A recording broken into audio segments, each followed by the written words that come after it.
2015, and the 7th Parliamentary Canadian Poet Laureate, 2016-2017. He was born in Windsor, Nova Scotia in 1960. A professor of English at the University of Toronto, Clarke has taught at Duke University, McGill University, UBC, and Harvard University. His recognitions include the Rockefeller Foundation Bellagio Center Fellowship, the Pierre Elliott Trudeau Fellows Prize, the Governor General's Award for Poetry, the National Magazine Gold Award for Poetry, the Premial Poesis Romania, the Eric Hoffer Book Award for Poetry in the US, the International Fellow Poet of the Year, Encyclopedic Poetry School in 2019 in China. His acclaimed titles include It Falls, translated into Chinese, Beatrice Clancy, 1999, translated into Italian, Execution Poems in 2001, Blues and Bliss, Selected Poems, 2009, I, 2008, Illicit Sonnets in the UK in 2013, Traverse, 2015, and Canticles 2, 2020. To my left, Wendell Adjetey is the William Dawson Chair, Assistant Professor and Specialist in Post-Reconstruction U.S. History and the History of the African Diaspora in North America and the Atlantic World at McGill University. He is the author of Cross-Border Cosmopolitans, The Making of a Pan-African North America, published by UNC Press. Dr. Adjetey is working on 2 new book projects. One examines how revolutionary Messianism in Black liberation movements in the United States and beyond inspired Western governments to pursue counter-revolutionary, counterinsurgent, and genocidal measures to thwart African centered self-determination.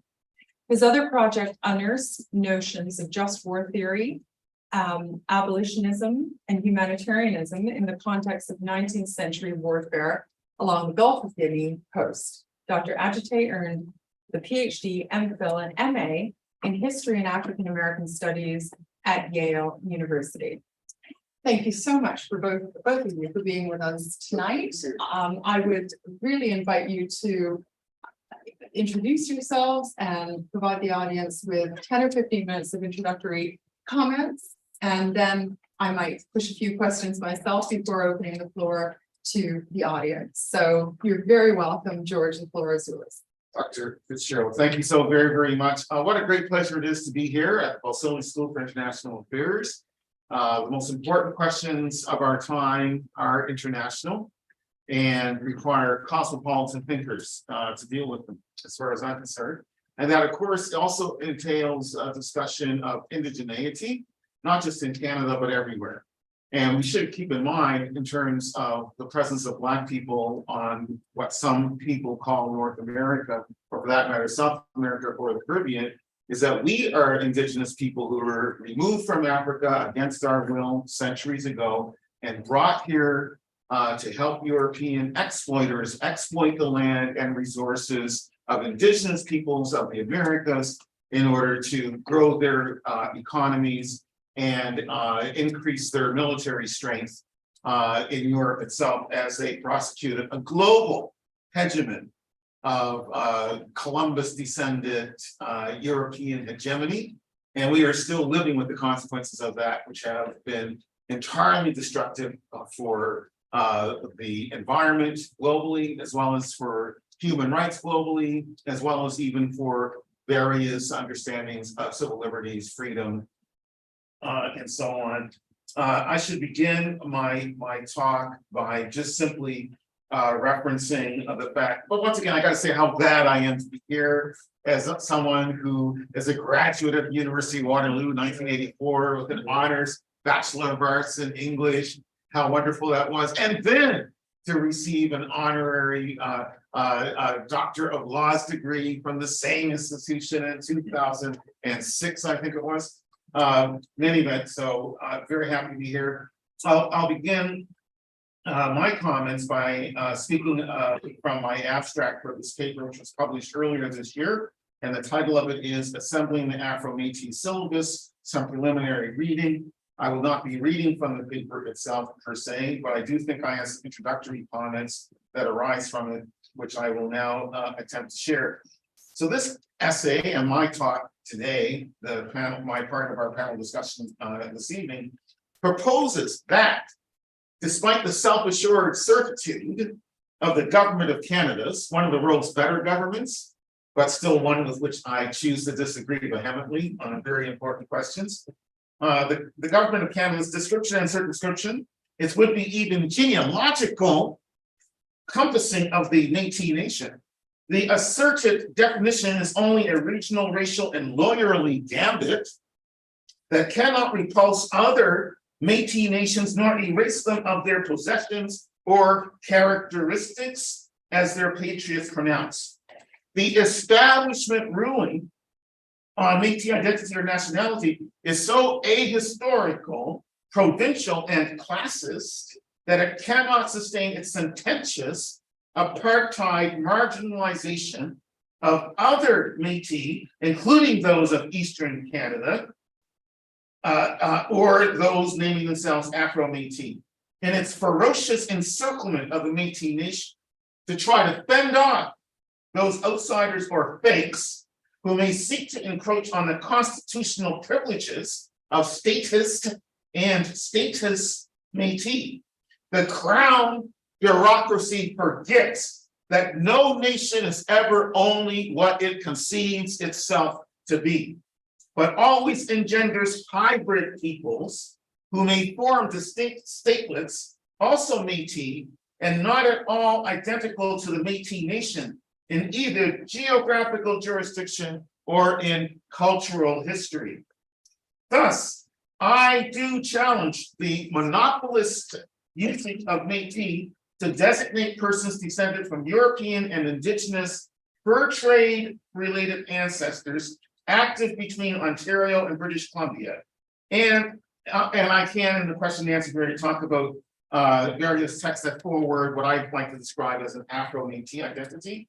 But I will say quickly, I don't mind Black and Indigenous. I don't mind Afro and Indigenous either. It's perfectly okay. But to continue with the grounds of my opposition to the government's definition of Métis and who can be Métis. As soon as Caucasian, and some might say pale-face, French explorers, slave traders, fur traders, interlopers, refugees, settlers, soldiers, voyageurs, merchants, and even missionaries began to find their Black and brown, yellow and red lovers, spouses, or rape victims, conceiving ivory or brown or gold complected children, those gents, and or les filles du roi, conceived of two primary labels for their offspring, mulatto or Métis. The idea that pallid paternal loins and colored, in quotation marks, maternal loins may yield new human beings who may be classified as mulatto or Métis is one that has persisted for 5 centuries now, but which has been consecrated as a pseudo-state. Of course, consecrated as a pseudo-state in only one place, Canada. But only west of Quebec, where provincially based Métis nations, plural, meet federal approval.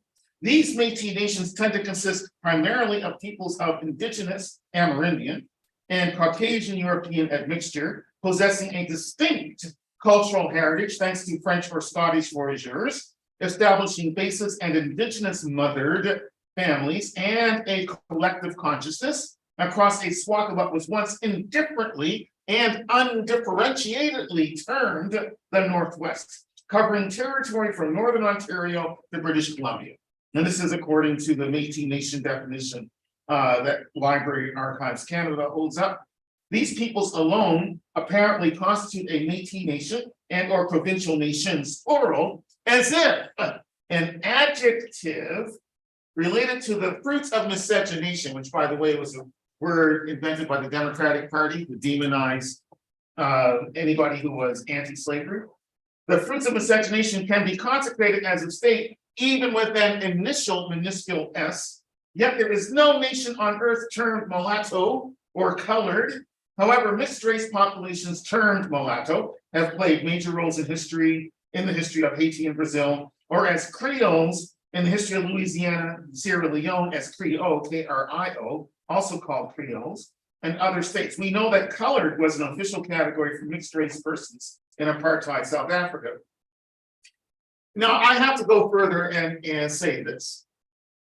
White supremacist settler states tend to fetishize the pale phallus as the magic wand yielding the half-breed, the Métis, the mulatto, the mestizo, thus minimizing the potential or the threat of the negressive phallus to also sire mixed race progeny. Yet, rendered obscene, literally offstage, because that's what the word means, is the apparition of indigenous males coupling with either European or African women and engendering offspring who are automatically seconded to a white or black category. Far easier it is to enumerate Eurofathered half-breeds and mulattoes. The reason is related to the different class stratifications assigned to the kin of parents of color. Angela A. Gonzalez observes, quote, hypodescent assigned racial identity based upon any known Black ancestry, such as the infamous one-drop rule, while Indian identity, I continue to quote her, followed the logic of hyper-descent, which required a minimum amount of Indian blood, usually 1/4 or more. Her emphasis. In other words, the indigenous male mated with an African woman must sire a Black child, while the Métis offspring of a Caucasian mother may be assigned whiteness. So I hope that I've given some indication of just how politically problematic all these terms are. I'm not sure where I am in terms of time, but I can continue for another few minutes. In Canada, the Metis Nation or subsidiary nations, plural, are defined as possessing these specific characteristics. Distinct Métis communities developed along the fur trade routes. This Métis Nation homeland includes the 3 prairie provinces, Manitoba, Saskatchewan, Alberta, as well as parts of Ontario, British Columbia, the Northwest Territories, and the Northern United States. Again, this is from the definition from Library Archives Canada. Although this clerkish designation may suffice for those who see themselves as adherents to a Métis nation of the aforementioned genealogical, geographical, and generic entrepreneurial statuses, some ontological perils threaten the settled, i.e. settler state definition. For starters, French and Scottish interlopers and or adventurers were not the only males to impregnate indigenous women, one hopes consensually, if not also affectionately. Indeed, a slew of African, Black, Negro, whatever term you want to use, fur traders also sired children with indigenous partners. Writing of Black voyageurs, Le Voyageur asserts intermarriage, quote, intermarriage with Indian tribes meant that African-American men became part of a widespread racially and culturally Métis, literally mixed Creole network that included towns throughout the Great Lakes, Illinois country, and Canada. Finally, Le Voyageur places African-American men in a Métis and or Creole matrix, not a mulatto one. I repeat, not a mulatto one. Moreover, his geographical sense of the fur trade must encompass Quebec as part of the Great Lakes, if not also the St. Lawrence River, which would thus extend central Canadian fur trade networks into maritime Canada. Another important point to make here, the fur trade, although we often don't think about it in this way, the fur trade was an extension of the slave trade in colonial Quebec, in France, in other words, and vice versa. The slave trade is also a branch of the fur trade. So it is impossible to segregate out the African paternity or maternity of some Métis children, not unless one wants to truckle to Caucasian South African praxis under apartheid. I have more to say, but I think I will just sum up these preliminary remarks by saying that and I forgot to say this earlier, so I'll say it now. what prompted my reflection on this whole question of who can be Métis and who should not be considered Métis. I have to admit, I was completely innocent of all of the arguments about the whole idea of this status. Is the fact that a few years ago, 2020 to be precise, some individuals decided to attack my claims of having indigenous heritage by accusing me of being a tribal wannabe and even declaring that it was impossible for me to be Métis, and I should never use that word because it only can fit one particular group of people. And again, I will emphasize, I have no quarrel with the idea that there is a distinct or the Metis Nation. I totally accept that, no problem. But what I do have problems with is the idea that this term can only apply to one group of Métis people located on the prairies, with a little bit of wiggle room for those who might be from Northern Ontario or those who might be from British Columbia. The other side of this is the government of Canada, as I said, one of my favorite governments usually, but also a government that has a history of oppressive envisionings of Indigenous people of all sorts. That very same government has the nerve to claim that there is only one Métis Nation in this country, and to declare that the Métis claimants of Eastern Canada, of Acadian, of the Maritimes, Quebec, keeping in mind that Quebec was the center of the fur trade. So I think that's kind of like a very difficult one to maintain. To claim that we, and I'll use we deliberately, are somehow fake and simply interested in claiming constitutional rights and privileges reserved for Métis people. I think I'll pause here. Thank you very much, George, for those comments. Would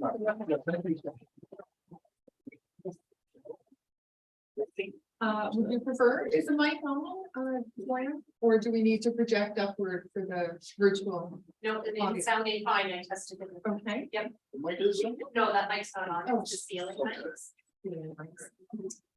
Project. I am not as eloquent of a speaker as the great George Elliott Clarke is, but nonetheless, I will try. It is not to follow in their stead.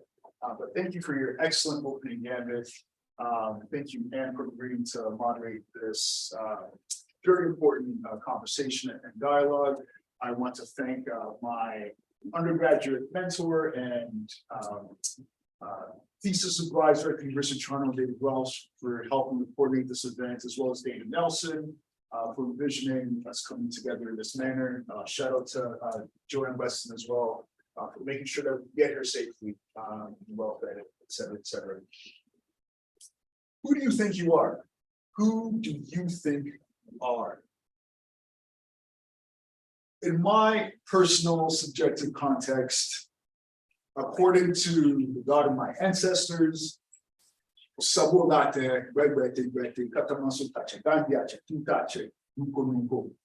according to the spirit of my ancestors,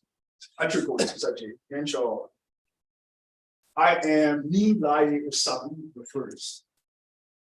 But who do you think you are as an African person on native land having this particular dialogue with respect to certain Indigenous identities? It might be constructed for us in a similar manner as George Elliott Clarke to take a look at history, and perhaps to go back a couple of centuries in terms of the history of the Americas, the history of African peoples being forcibly transplanted, placed like beasts of burden in the belly of pestilence-ridden vessels to cross the Atlantic, and then to be subjected to all manners of genocidal violence, exploitation, rape, plunder, et cetera, et cetera. But I want to draw your attention, if I may, to a particular site in the Americas. And that place was called Saint-Domingue. Saint-Domingue was and is the Western hemisphere of the island that the Europeans would christen Hispaniola. And Saint-Domingue would undergo a baptism of sorts by fire in January of 1804. But why is the history of Saint-Domingue constructed in terms of this notion of who do you think you are? In August of 1791, Africans, enslaved Africans of various hues, various spiritual or religious orientation, various sort of class stratifications within the genocidal plantation extractive economy, Africans of different genders came together in August 1791 to conspire what the Jeffersonians would call servile insurrection, slave revolt.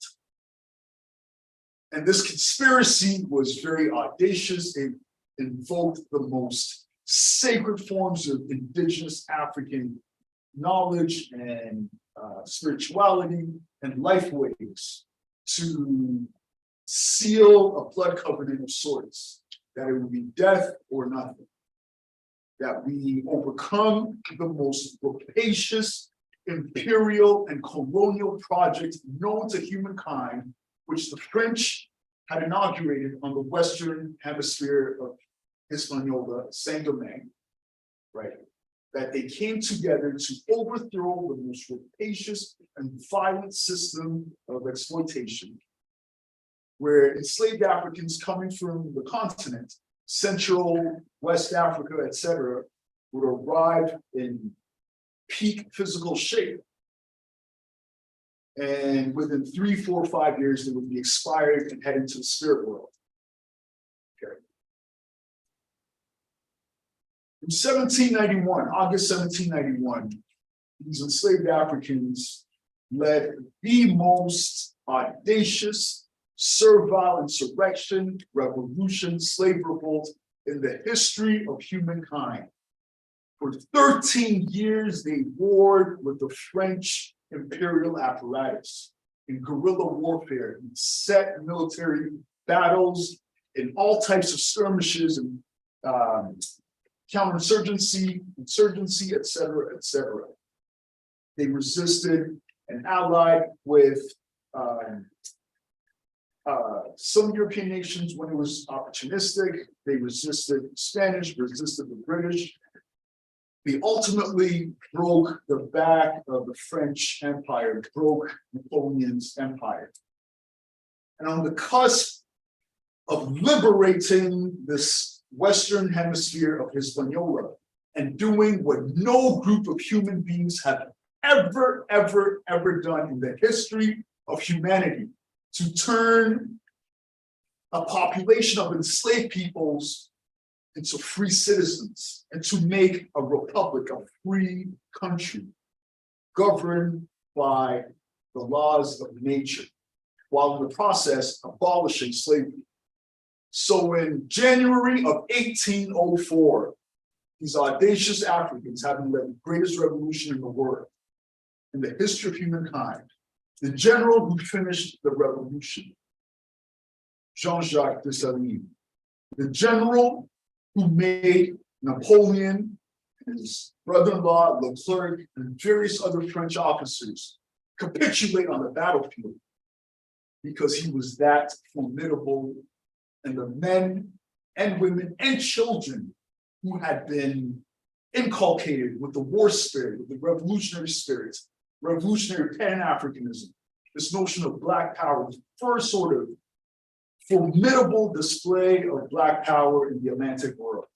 The general who would help conclude the revolution in January of 1804, in the Declaration of Independence of Haiti, noted, or we can use the plural pronoun, we have avenged America. Now, what in the world does this mean? We have avenged America in the founding text of Haiti or Haiti. This audacious African named Jean-Jacques Dessalines, and I better put some respect on his name, General Jean-Jacques Dessalines, said, we have avenged America, meaning we ebony-hued sons and daughters of Africa who have been through the crucible, through the fire, trial by fire, who have been exploited and raped and brutalized by the most rapacious capitalistic system that Europeans could have invented. We have avenged America. And as a result, we will name this piece of territory Haiti or Haiti. We will name it after the red-skinned peoples who have been wiped out. Ladies and gentlemen, this is, and I argue without equivocation, and I will stand on this rock.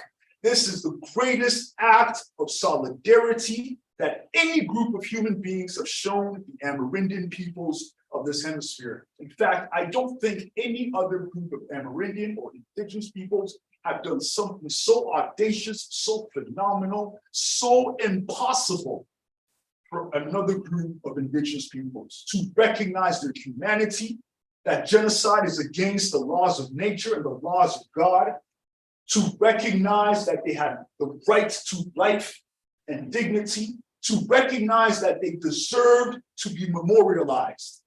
We, or I, or Jean-Jacques Dessalines in general, I have avenged America. I have avenged those who have been genocided.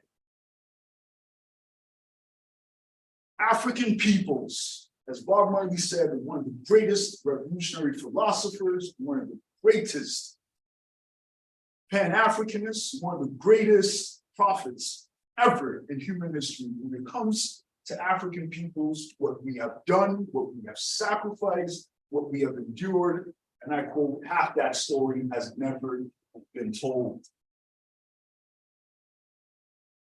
So imagine in this day and age, because we have such a fickle notion of history, and the quote unquote activists of today know not what they speak,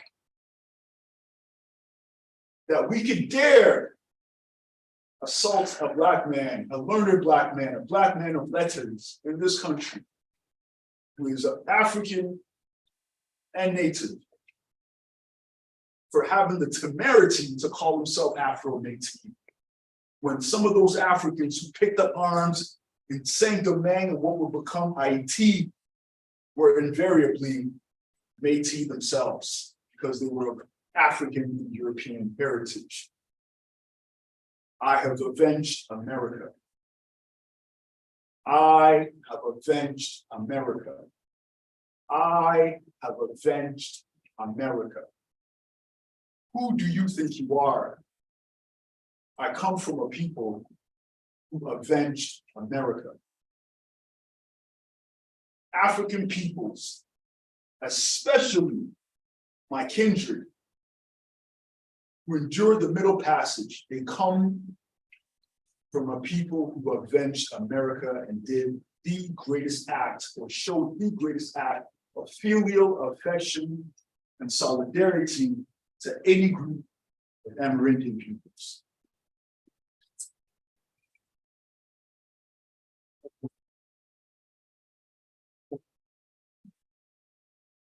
Thank you so much, Wendell. Well, if I can put a question out there, this, especially at the moment, is quite a controversial area, untouchable, deemed as untouchable to some. What has inspired you to both contribute to this very narrow and untouchable domain?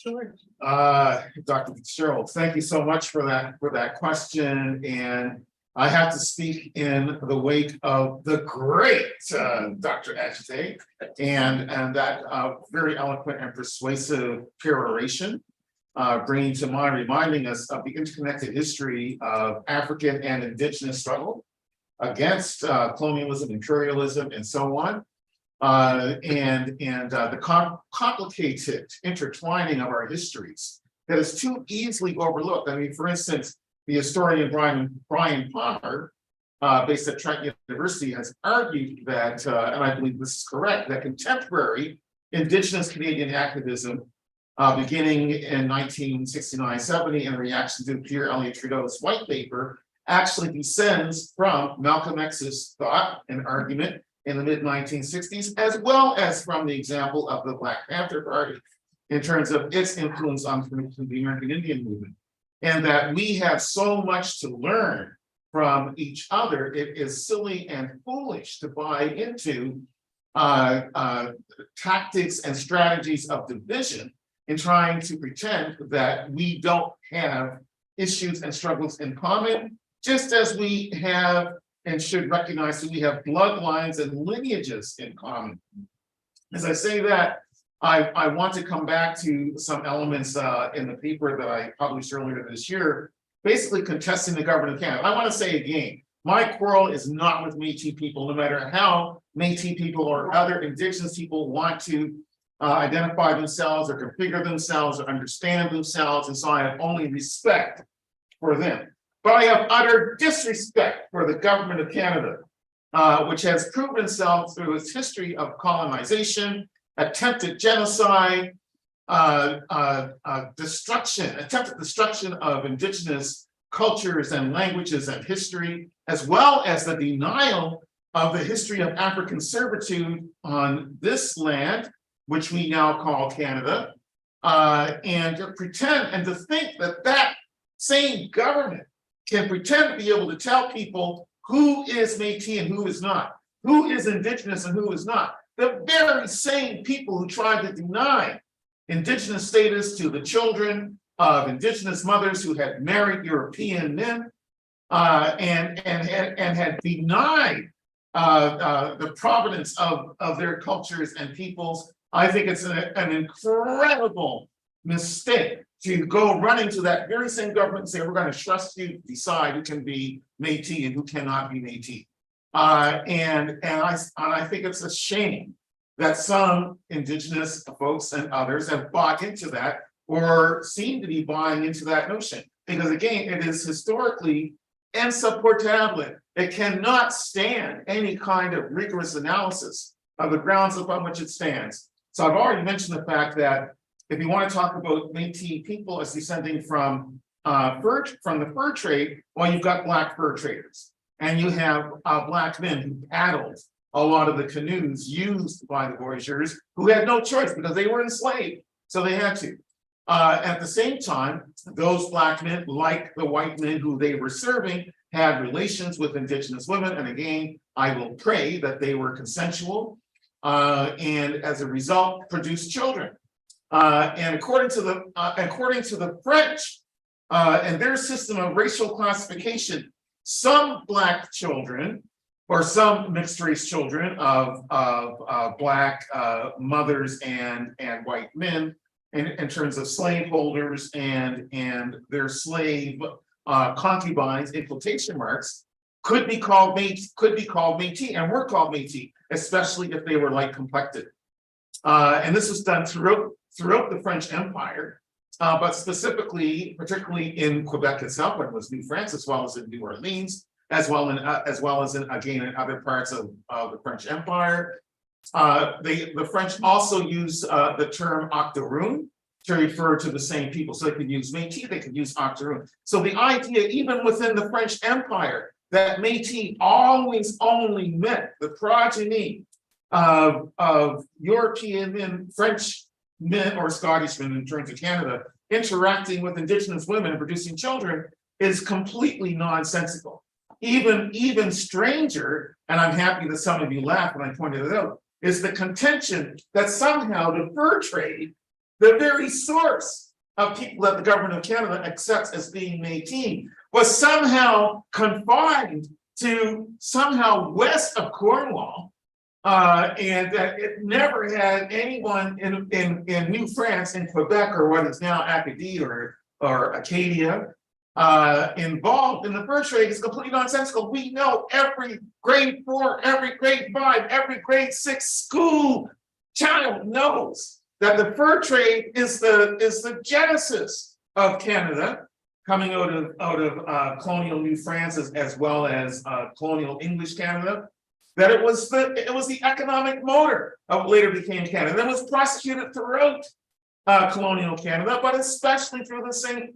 Lawrence River Valley and that system leading down the Mississippi ultimately to New Orleans. That was the extent of New France.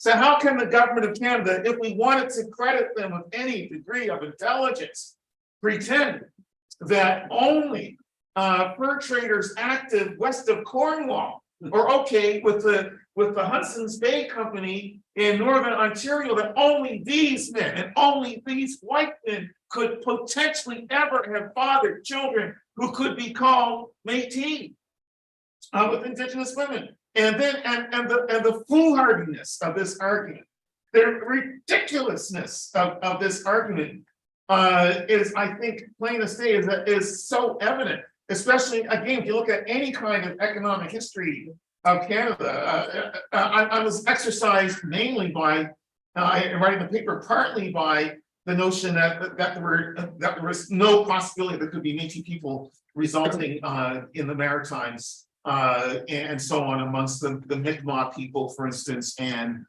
Europeans and so on, active in or settling in that part of the country, and specifically the Acadians. When a quick check of the historical record shows that there were multiple marriages, that Acadians were also involved in the fur trade, as well as the fishery, of course. And so if they had, and they did have relations with Indigenous women through Cape Breton, through New Brunswick, through Prince Edward Island, and even on Newfoundland. Not to mention, I'll talk about that in a moment, Saint-Pierre and Miquelon. It's a good thing that Saint-Pierre and Miquelon still belonged to France, because the government of Canada would have a hard time trying to tell the offspring of the population, the French population of Saint-Pierre and Miquelon, that if they had any children with Indigenous women, and by the way, the Indigenous people of Saint-Pierre and Miquelon are also Mi'kmaq, as they are in Nova Scotia and New Brunswick and Prince Edward Island. And so I guess the government of Canada want to say, well, you can't be Métis because we only recognize Métis as involving the fur trade, but then the fur trade can only be prosecuted west of Cornwall, Ontario, and so we don't really care that your parents are French and Indigenous. We're still not going to count you as Métis. And besides, what if you were the child of fishermen?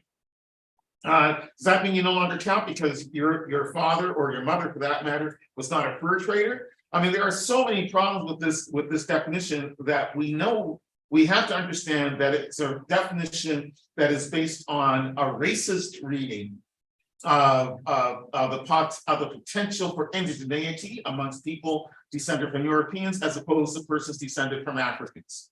We need to understand that it is a deliberate attempt to deny Métis status to people for whatever interest the government of Canada has in trying to prevent them, I suppose, from exercising various rights that they may have under various treaties and so on, and to try to pretend that, again, only certain people can qualify for Métis status.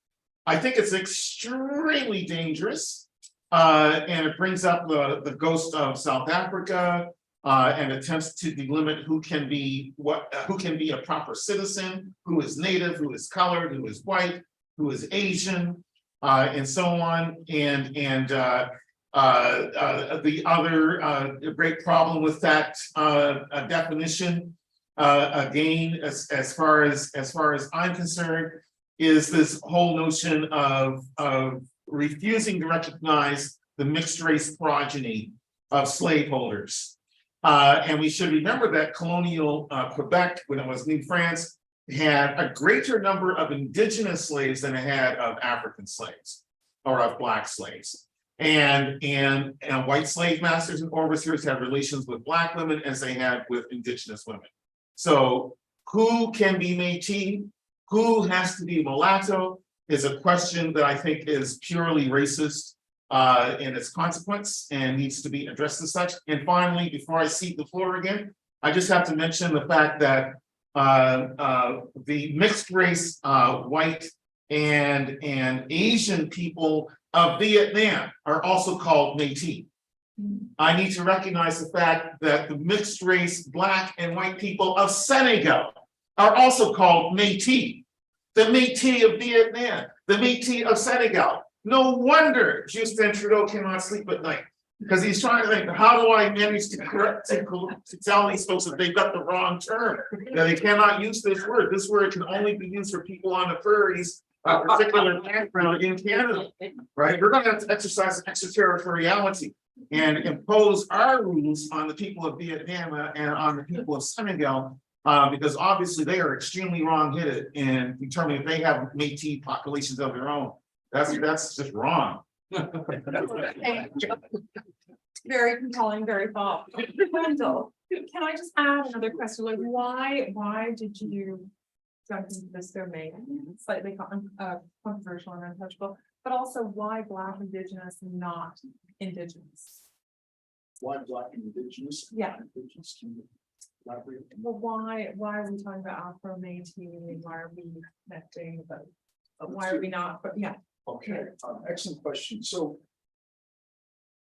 part of my interest in this very serious subject matter stems from the fact that there's much at stake as a historian, and as a historian who's just written a book that uses classified intelligence reports from the US government, the Canadian government, that documents very clearly how the security apparatus in North America conspired, colluded, collaborated to shred goodwill, mutual understanding, solidarity, interracial unity between red power and Black power.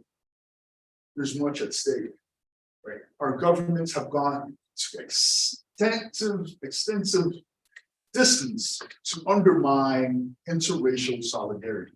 Okay, and that should tell us that there's something meaningful that can transpire in terms of progressive politics, in terms of human rights, in terms of justice, in terms of self-determination in Canada, when African peoples and Native peoples respect their shared interests and work together. This is very real. This is not make-believe, right? So there's that component. The other component is that I tire quickly when I see fakery and I see reactionary, quote unquote, leftists or activists pretending to be somehow the voice of reason, when in fact, they're actually creating significant challenges in terms of interracial solidarity of two of the most exploited groups in North America. That the wealth of nations, Canada and the United States, in fact, where the entire Western apparatus is concerned, is predicated on removing Indigenous peoples and usurping their land and using Africans and exploiting Africans to cultivate the fruit of the land.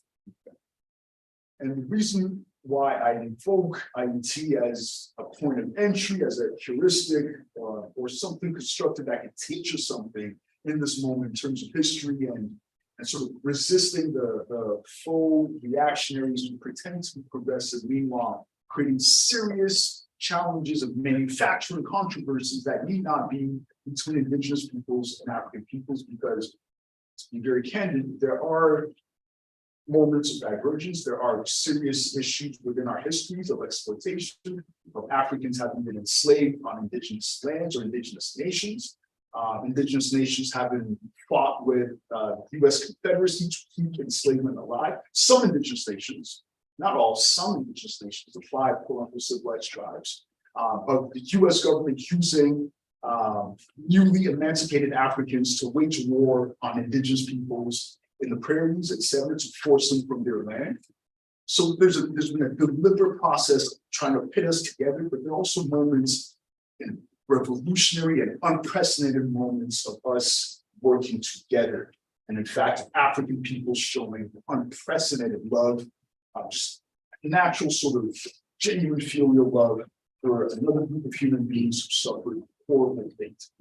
And that process, since we are talking about self-determination, since we are talking about notions of sovereignty and autonomy, and notions of Afro-Métis, etc., the notion of sovereignty and self-determination stipulates that communities, people, tribes, nations, whatever, exercise dominion in terms of what to call themselves, how to describe themselves, how to articulate their aspirations, whatever it is.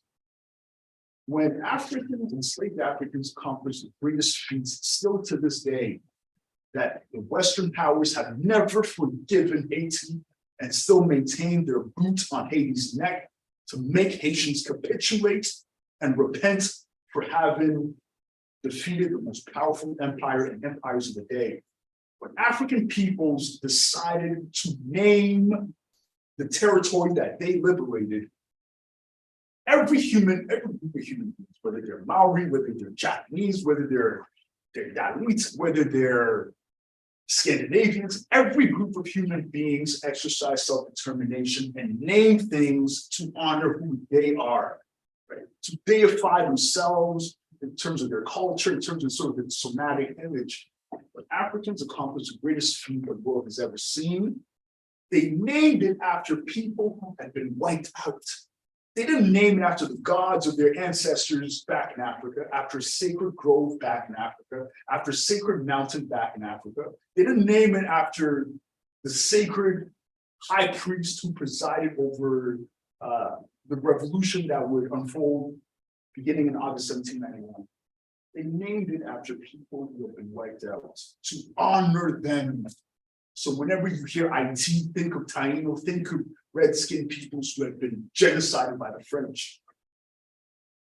This is why I speak on this issue, right? This very highly charged, very controversial issues, because I have comrades, I have loved ones who are Native, et cetera, and those relationships are worth preserving.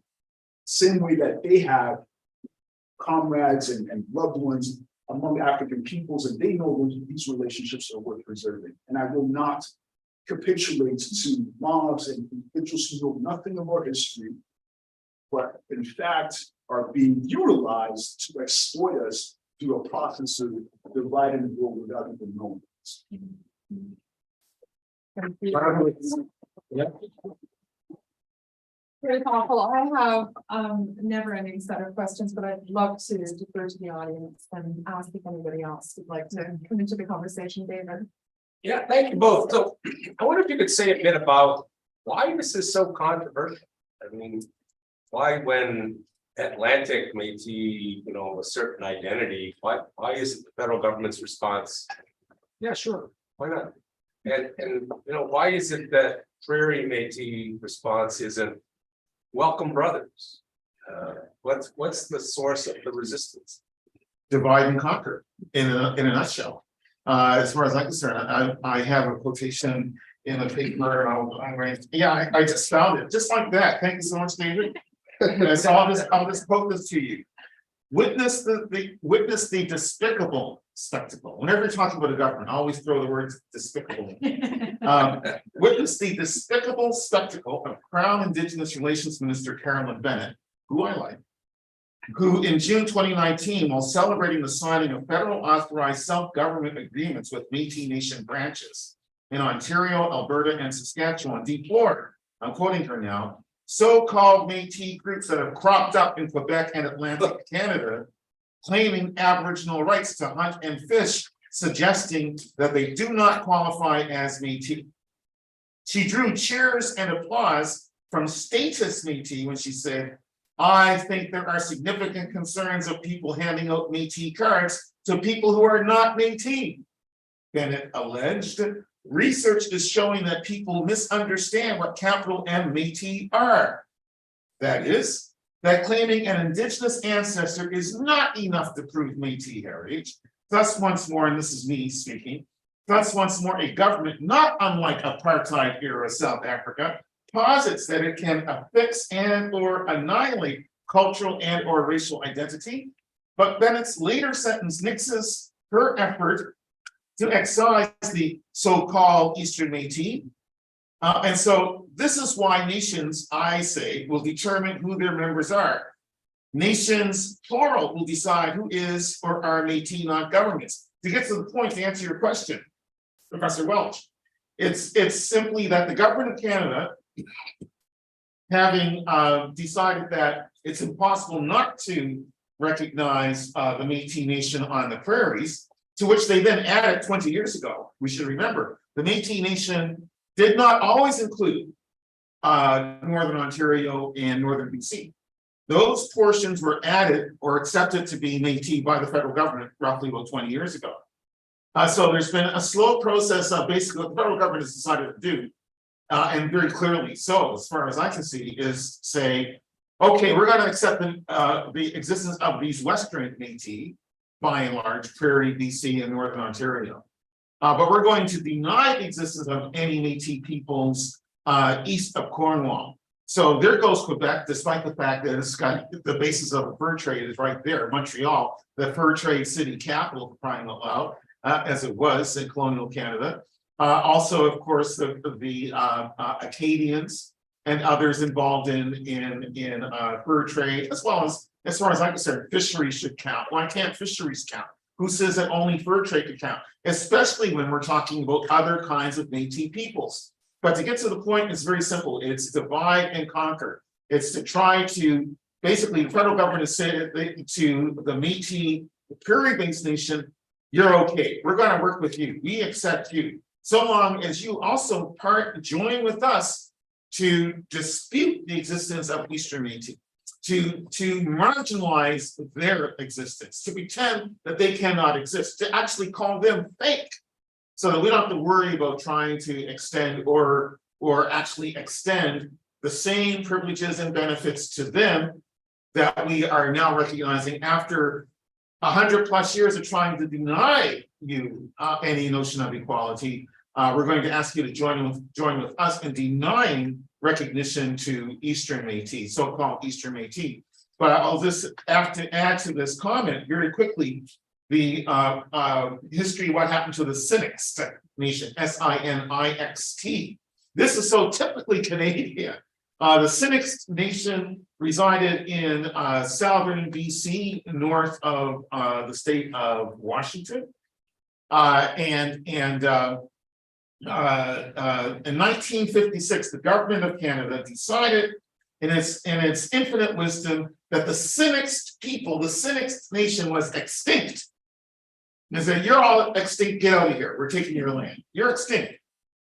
And so the Sinixt were basically removed from their lands, ended up basically settled in northern Washington state or around the border and so on, but officially without a state, without a home, essentially just forced to leave the country. Then last year, April 2021, the Supreme Court of Canada, after a 20-year court battle, when finally the case of a Sinixt hunter made its way to the Supreme Court of Canada, basically the 9 justices scratched their heads and said, the Sinixt are not extinct. This is 60 years later. They made a mistake. You're not extinct. Right. So my question to all Indigenous people and everybody really is, how on earth can you trust the government of Canada to tell you who is Métis and who is not? Who is Indigenous and who is not? When by fiat they'll decide, well, you're Métis and you're not. You're Sinixt and you're not. You're extinct. You're not. And you want to trust them with that? Some scholars have argued that, again, Eastern Métis are a bunch of fakes and only want access to fishing and hunting rights and so on. And I will not deny that amongst any population, there are going to be people who are fraudulent. I mean, for crying out loud, there are fraudulent liberals, right? All other kinds of, right? As we know, including sometimes people who are in the government. But anyway, all that to one side. Keeping in mind that yes, there can be fraudulent claimants and fraudulent people, so on. And some people have argued, quoting Kirkus Sturm rather, that these supposedly fake Indigenous or fake Métis people are race shifters, white people, in other words, who are claiming Indigenous ancestry in order to glom onto treaty rights that actually don't belong to them, and who sometimes have a long, very distant Indigenous relative who they trot out as an excuse to basically try to horn in on Indigenous rights. And so they are called race shifters. But my response to that argument is the greatest race shifters in Canada is in fact the government of Canada, because they tried to shift all Indigenous peoples into being Christian Caucasians. What is that if not race shifting and cultural genocide, building residential schools and so on? So I do not believe they have any moral or legal right to try to determine anybody's indigeneity. And none of us, as far as I'm concerned, should ever buy into the notion that they could have any right at all in deciding this matter. Thank you very much. Yes, you can comment on this. Can I bring another question in and you should pass it towards you to address both? Yeah. I just wanted to thank you both for this talk. I actually have a train to catch to draw, so I wanted to just say that first of all, and just give my more of a comment, because I'm a child of the Caribbean. I'm a descendant of slaves, and I'm a descendant of poor Scottish immigrants. And so the whole question of identity, when people see someone that looks like me, mulatto, Metis, the whole mixing of identities is so, it's very like, I don't know, it's very moving because it speaks to my own history. My grandmother worked in sugar plantations, cutting sugar cane. Her mother was a slave, you know? And so I grew up, it's interesting you talk about Haiti. I grew up, there's a song that comes to mind. There's a Caribbean poet, artist, singer called David Brother. And he has a song called Haiti, I'm Sorry. And it goes, Haiti, I'm sorry, we misunderstood you. And then basically about the shame of the whole region not recognizing Haiti's place in our history. And I grew up knowing that because of, you know, my family being involved in politics and Pan-Africanism, that Haiti, as you mentioned, was meant to, has always paid the price for being the first, you know? But it's also, I never heard the story though of Haiti being named in recognition of fellow Indigenous people, because I do consider that you African people from the continent, we're Indigenous. Of course. We are Indigenous people, so Indigenous to Indigenous. So I just wanted to thank you for that recognition. And yeah, just say thank you for the talk, and I wish I could hear more or stay longer. Thank you very much. Yeah.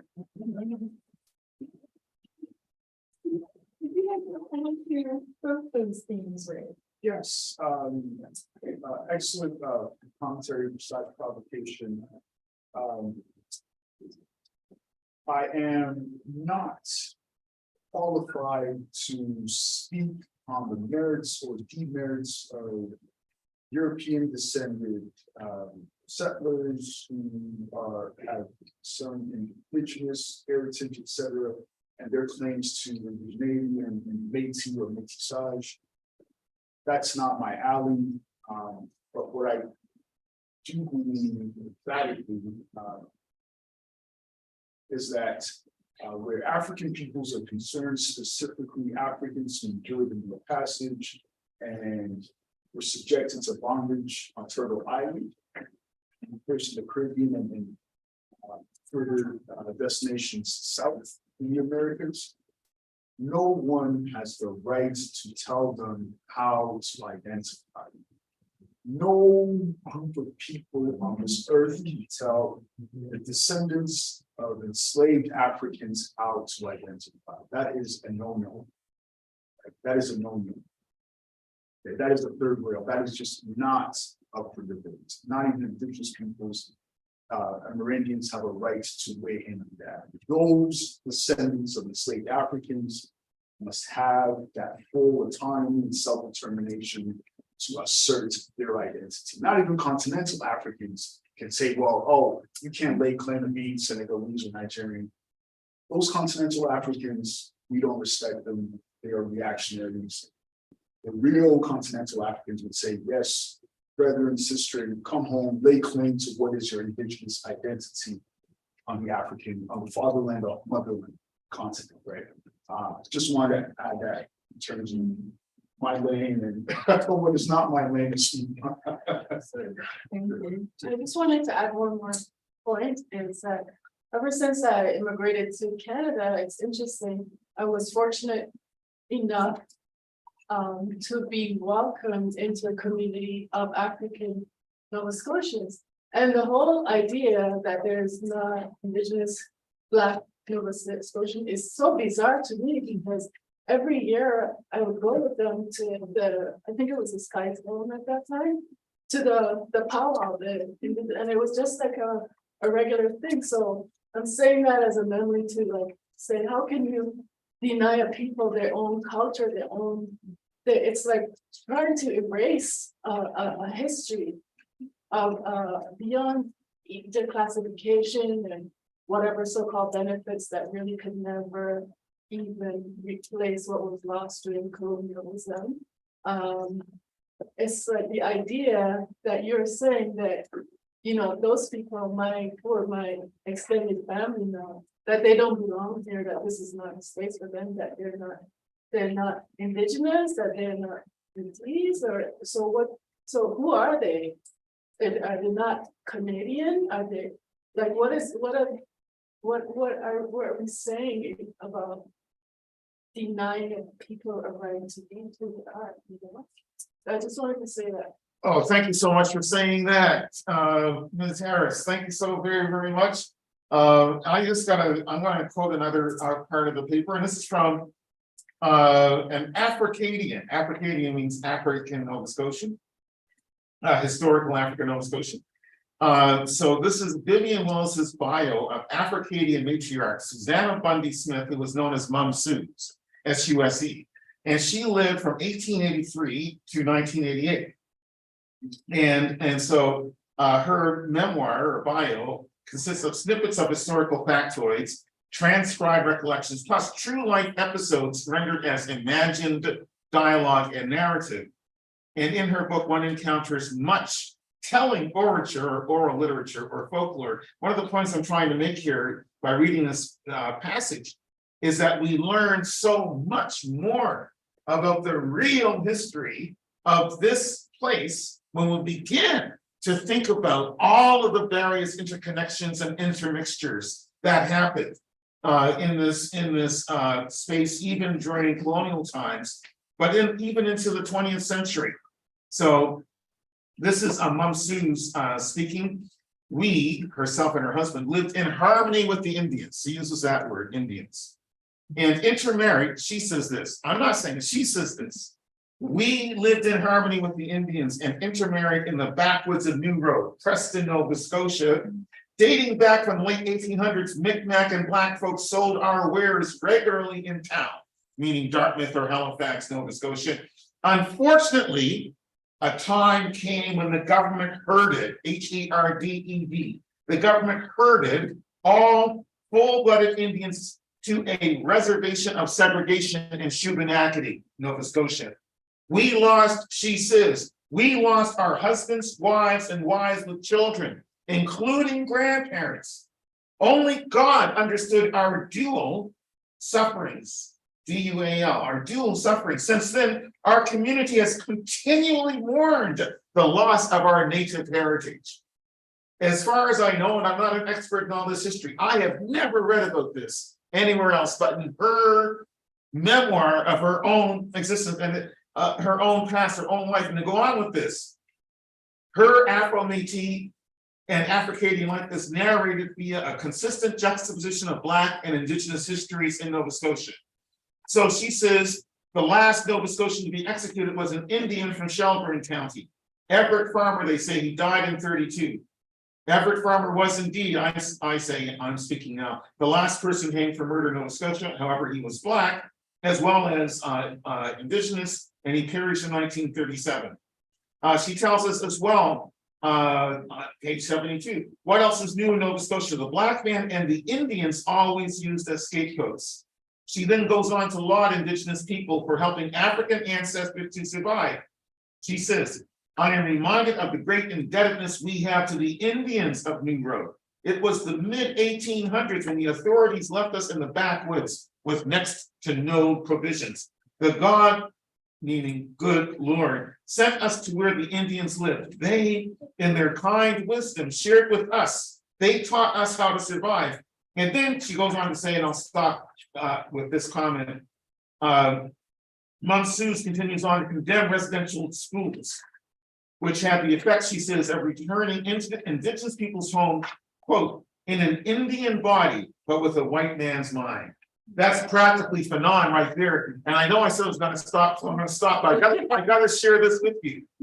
Glenn Coulthard published Redskins, White Masks just a few years ago, an obvious play on Frantz Fanon, Black Skin, White Mask. So this just goes to show once again that we have more in common really than we have dividing us, and we should not allow the secular powers that be to drive a wedge between our communities for no good reason except to keep us all separate and fighting each other as opposed to uniting and demanding real equality, real justice, real opportunity for all of us occupying this portion of Turtle Island.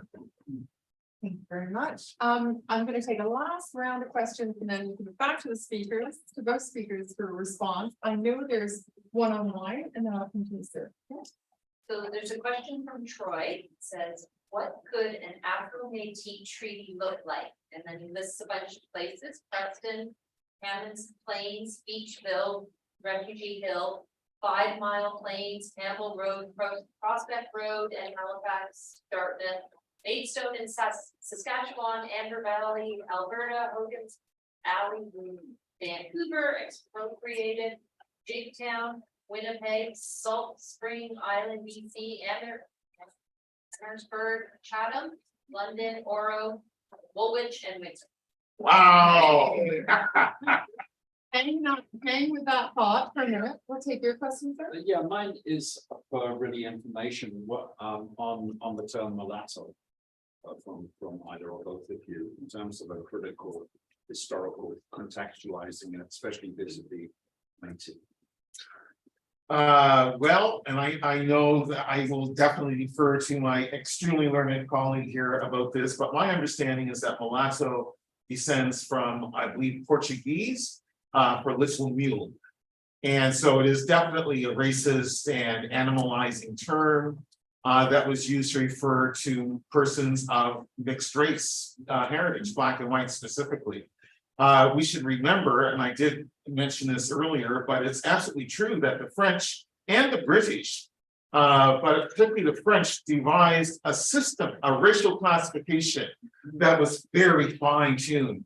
I think down to 1/32nd Negro or 1/32nd Indigenous or whatever, and different terms for each degree of Blackness or non-whiteness, maybe I could say, or in terms of Indigenous admixture. And it was a chart that was in use throughout the French Empire in order for them to demarcate who's who and what's what, because even one of the problems of slavery was that you could have Black people, in quotation marks, who look white. And so should they be slaves or not? Or if they escape, could they be recaptured easily? So that's one reason why the French, well, slaveholders in general, had to devise very fine charts, which then also had political and social implications. So for instance, speak about Louisiana for a moment. The Creoles, who could be mulatto, could be octoroon, to use both terms, or could be Métis, to use terms that are very loaded and very unsavory for the most part. Nevertheless, the Creoles were problematically for the French and the Spanish, often persons of aristocratic blood. And so it was far harder to easily discriminate against, although the attempts were made to say, well, you're actually part Black, so that means you are actually inferior. but that was actually hard to maintain when actually they were actually very proud of their aristocratic lineage. And so the Black Creole were actually discriminated against by the white Creole and the lighter complected Creole in Louisiana. And so they eventually developed the term of calling themselves Black Creole to reclaim their pride in their Blackness, while at the same time signifying that we are also Creole, like just like you lighter complected are actually white Creole. And so to come back to a question that was raised earlier, Afro-Métis is basically a semblance of the same thing. By saying that one is Afro-Métis or Black and Indigenous or Afro-Indigenous, it's not to take anything away from being Black. It's to put Blackness directly into the equation. To say that, yeah, we are this, we are Indigenous, but we are also Black. We are Black and Cherokee. We are Black Cherokee. We are Black and Mi'kmaq. We are Black Mi'kmaq, but we are also Métis as being mixed people, but we are particularly Black Métis, Afro-Métis. So this is all a long way of saying, and I will defer instantly to Dr. Adjetey, that all of these terms are political, but I also defer to him, and I take up his fundamental point, which I absolutely agree with, and reiterate myself in my own paper. Nobody has the right to tell us who we are but ourselves, and nobody has the right to determine who we are but ourselves. No one has the right to determine what our culture is but we ourselves. And that is always true for every people on the earth. Every people on the earth has the right to define themselves and say who they are. I do not have to have the same heritage or the same cultural practices as a Cree or Métis person on the prairies in Saskatchewan, Alberta. Why do I have to? I don't have to adhere. I don't have to claim Louis Riel as my godfather in order to be Afro-Métis. I don't. I can respect Louis Riel as a symbolically extremely important, politically progressive, revolutionary, radical Métis person, and I do look up to him in that way. But in no way, shape, or form do I have to have his culture. I'm not Catholic. Nothing wrong with being Catholic, but I'm not. I'm African Baptist for Nova Scotia, and I'm an African Baptist Afro-Métis, and I have every right to be. And no one has a right to tell me that I cannot be, and especially the government of Canada, which doesn't even know what to call itself half the time. Seeing as we started with the Dominion, Upper Canada, Lower Canada, West Canada, they can't make up their own mind.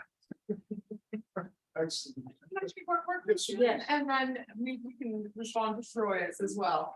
So, like, I'm new to this conversation. I'm African. Well, I was born in Africa in Zimbabwe, and I think a lot of what my perception or where things come from is my lived experience as you know, coming from the southern part of Africa, which a lot of the times I think if you really want to understand the impacts of colonization and all of that, look at Southern Africa, because I lived it, right?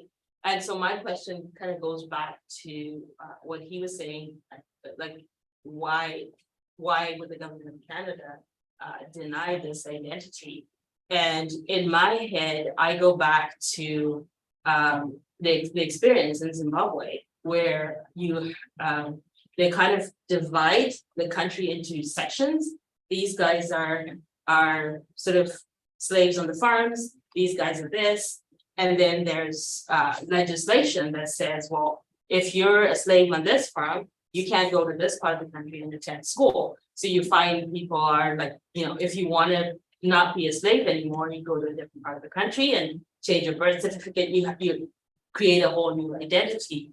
Anyway, so my question would be more around is like, does this sort of have foundation in that segregation of the people initially, because what happens in these systems, we don't know how it starts, but we just keep perpetuating it without understanding what the foundation of segregating between the Black people in Nova Scotia, the Indigenous people, and all of this stuff, which from our perspective, because my history, my colonial history is so recent, you know, my father lived that, he had to change his name in order to escape being a slave on a farm, right? So, so I just wondered if some of that is baked in there as well. Excellent question. Similar to what you described are the various sort of manifestations of settler colonialism. Settler colonialism is alive and well. Settler colonialism obviously undermines self-determination of various indigenous populations in this country and elsewhere. Settler colonialism, of course, shapes and determines the types of relationships that indigenous peoples have with non-indigenous peoples, and especially relationship that the government would want indigenous peoples to have with African descended people, and especially African descended peoples who also of indigenous extraction as well. The other component of your question, again, underscores why history is so important. If we do not know the history of these sort of phenomena and processes, we will think we're being progressive, we'll think we're being radical, when in fact we are literally playing into the hands of reactionary elements, whether it's the government or other entrenched forces that don't want to cede power or don't want meaningful social change to take place. We will play into their hands. So we have to know history. Like history is fundamental, it's foundational in terms of gaining consensus, clarity, and even acquiring the vocabulary to navigate these very choppy waters. But I want to hand it back to you, George, because I think Troy's provocation is worth addressing. I think you're most able to do that. Troy Pearl Bailey is also referenced in this paper. He's an excellent poet. And I really love the mapping he did of Afro-Métis, Black-Indigenous Canada, which is also, to come back to an earlier question that was asked, part of what's at stake in terms of trying to erase these connections is the fact that you know, we all know this. Almost every gathering that takes place in Canada begins with a land acknowledgement, and almost always that word unceded, or that phrase unceded territory, shows up. And I'm always struck by that. I love the fact that it's represented, that it's actually voices, that we are on the unceded territory of fill in the blank. But then I always wonder why we have not taken the right kinds of steps to ameliorate or correct the fact that lands have essentially been squatted upon, and without adequate compensation. And in some cases, the land that was reserved for Indigenous people have conditions that are not dissimilar to the most abject positions of disgraceful poverty visited upon poor and disempowered people elsewhere in the world. And this is a G7 or G8 nation as a result, partly of the exploitation of Indigenous resources that have never properly been compensated for, never properly been paid for, never properly been legally understood as having been ceded to allow for development. And so what Troy's mapping, Mr. Bailey's mapping the country reminds us is that Indigenous people, as well as Afro and Indigenous people, Black and Indigenous people, have together massive bills, bills, to be presented to the government of Canada. And I think they should be presented to the United Nations, bills for reparations for all that unpaid slave labor, including in colonial Canada, as well as for the theft of Indigenous resources and lands. And I started off by saying that Mr. Bailey is a phenomenal poet and someone who has brought a lot of attention to this question. And so I'm just going to quote a little bit from his book, The Pierre Bonga Loops. Pierre Bonga was actually one of the Black fur traders that is documented in the history of Montreal, for instance. And the poems are historic because Bailey writes it openly as an Afro-Métis, about an Afro-Métis figure, employing photos, drawings, fragments of historical research from archives, as well as imagined first-person reportage from Bonga himself. Bailey, a native of Manitoba, but with Nova Scotian roots, labors to resituate Bonga among the ranks of Métis and to position him as an ironic philosopher of economics, anthropology, race, in quotation marks, and politics. A typical poem, Kakabonga Falls, which might be named for Pierre Bonga or the Bonga brothers, Kakabonga Falls unfurls thus. I tripped across the name Kakabonga Falls somewhere in Ontario. The historian Kenneth W. Porter has established that these Black men were represented among the trades, entrepreneurs, voyageurs, and hunters. Any picture of the racial aspects of the fur trade of that period, which omits the Negro, is so incomplete as to give a false impression. For representatives of that race were to be found in all three groups connected with the trade. And I don't know if I cross mountains finding the massive mirror or sea, must check writings of Peter Pond. So that's a quick excerpt from the Pure Bonga Loops, which again is an experimental poem addressing the omission, deliberate repression of the presence of Black fur traders on the Canadian prairies, and of course through Northern Ontario into Manitoba and in Quebec for that matter as well. Thank you very much. That was so powerful. You've left us with so much food for thought, and we are deeply, deeply grateful and appreciative for you come and spend your time with us tonight and really teach us and leave us so much. So please put your hands together.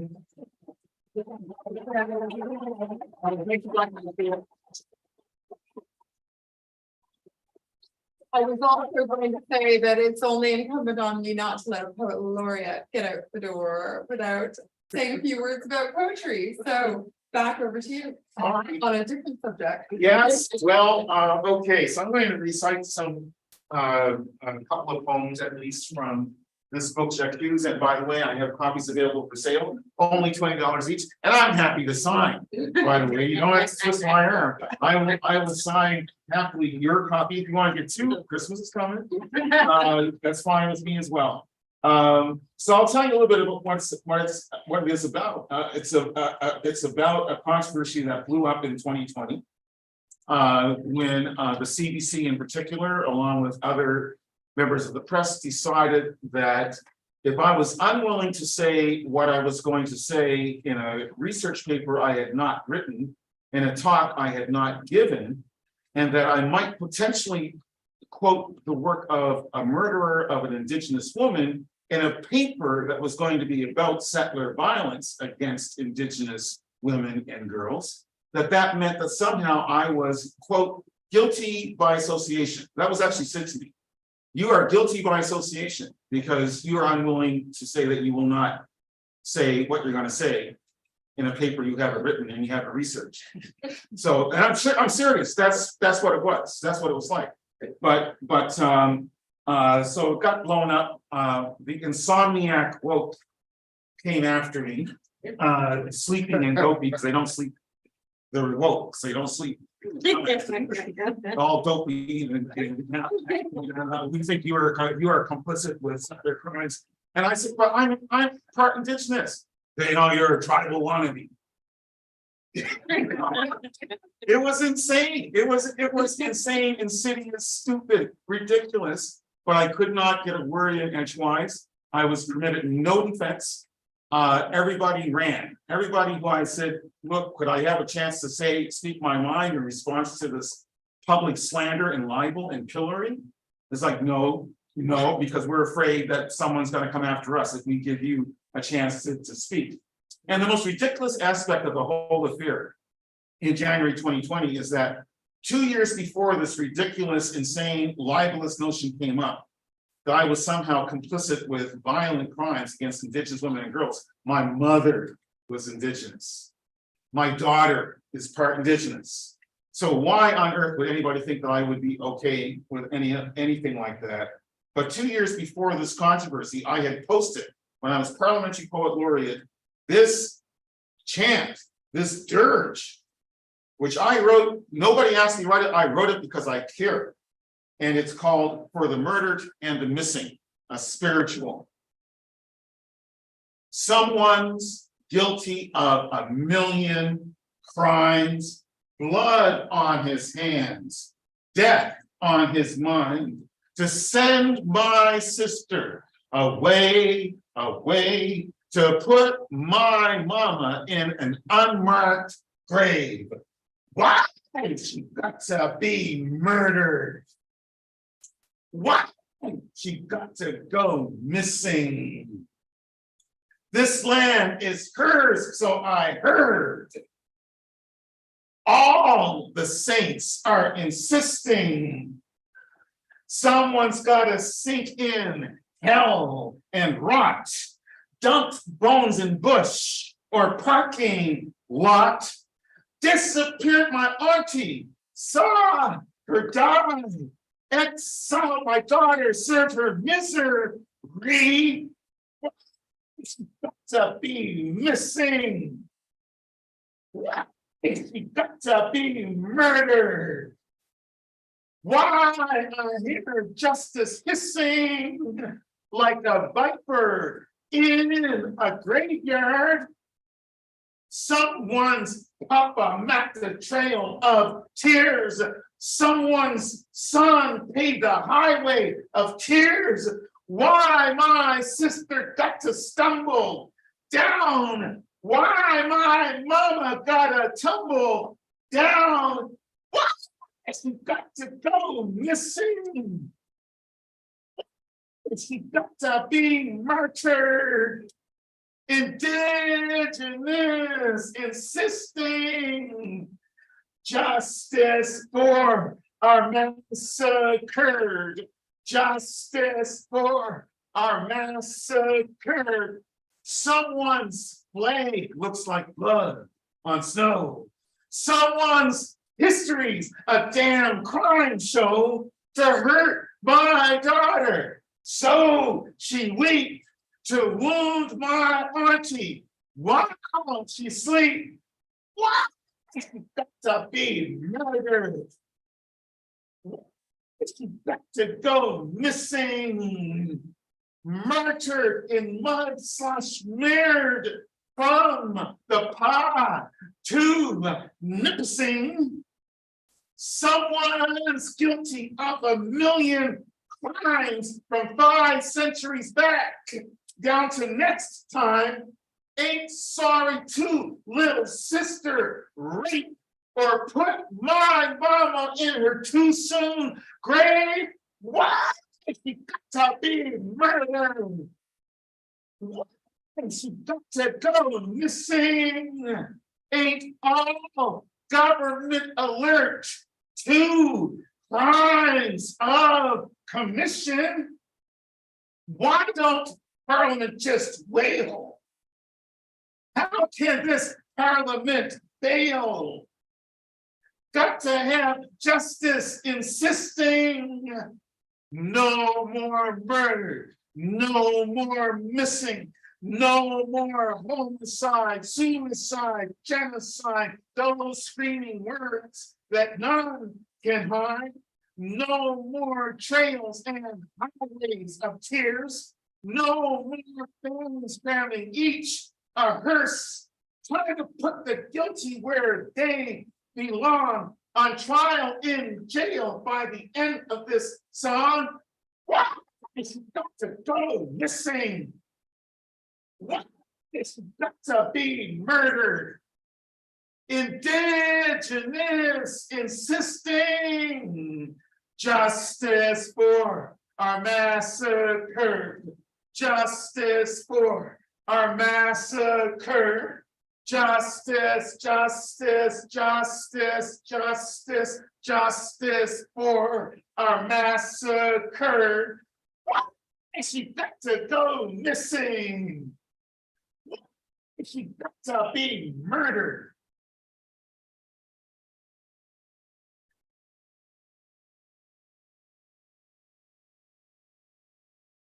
I'll just read one more. Thank you so very much. I'll just say that when the CBC was attacking me and saying I was guilty by association, I challenged the reporter to bring that poem out and say, look, you know, you can't be saying this about me when you know that I wrote this dirge and I wrote this song. It's right on the parliamentary website. So bring it out, put it out there along with everything else that you have to say about me. And of course, she refused. in order to carry on the character assassination. But I'll just read one more, and it's a poem about what we have in common, the Black and Indigenous. Actually, no, I'm not going to read that. I'm going to read, thank you for your patience. I'm just going to read this poem. I need to read it. Postponed but pertinent elegy for Geraldine Elizabeth Clarke, i.e. the original GEC, 1939 to 2000. Some say that I can say nothing about violence against Indigenous women. But there you are, part Cherokee, definitely, plausibly part Micmac too. And in your heart, all Black, limping, one leg shorter than the other due to vitamin D deficiency imposed by Royal Canuck scientists. So may I not channel you who birth canaled me? Still, no elegy is ever sufficient, nor is the elegiac a narcotic. Oh, you were ivory, porcelain as breakable as margarine is spreadable. And your husband, my father, denied you any symphonic happiness, yet he tried to treasure an untamed dancer. And you desired love, but feared the lover, or you desired the lover, but feared his love. So audacious as an aria, emphatically ritzy, embodying a lady, and blamelessly stunning.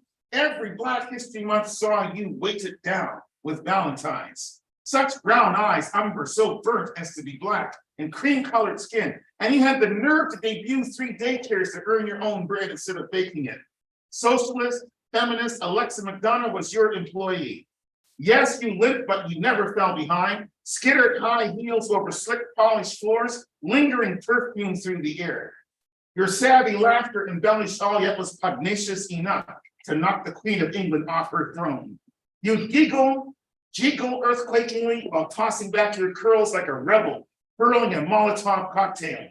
My father, your husband, thought bullish fists could cow you, go pow, pow, pow, thuggish. And I, a boy, witnessed the bruises, the welts, the blood. But you fled, busted out of his P4W, prison for women, to have toasted raisin bread, sunny with butter, marinade and cinnamon, or let Coca-Cola and cheesies stand in occasionally for champagne and caviar, to savor crushed turnip with cream and salt, to relish wine and rye bread and Dijon mustard and smoked meat, to ogle Avon brochures gussied up by Midsummer Night's Dream variety Shakespeare, to mix T.S. Eliot with Tia Maria. Yes, you over-pampered brutes and clods, men who snickered into the booze you paid for. To keep their love, you practiced the discipline of lies, espionage borrowed from true confessions, until too much became too much, and you packed up and they were left kneeling, weeping.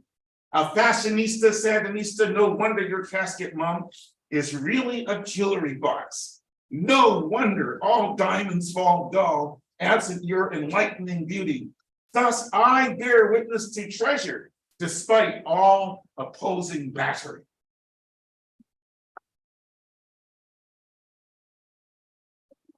Thank you so much for those powerful and poignant words, and your delivery makes it so much more meaningful for us. So thank you again to both of you.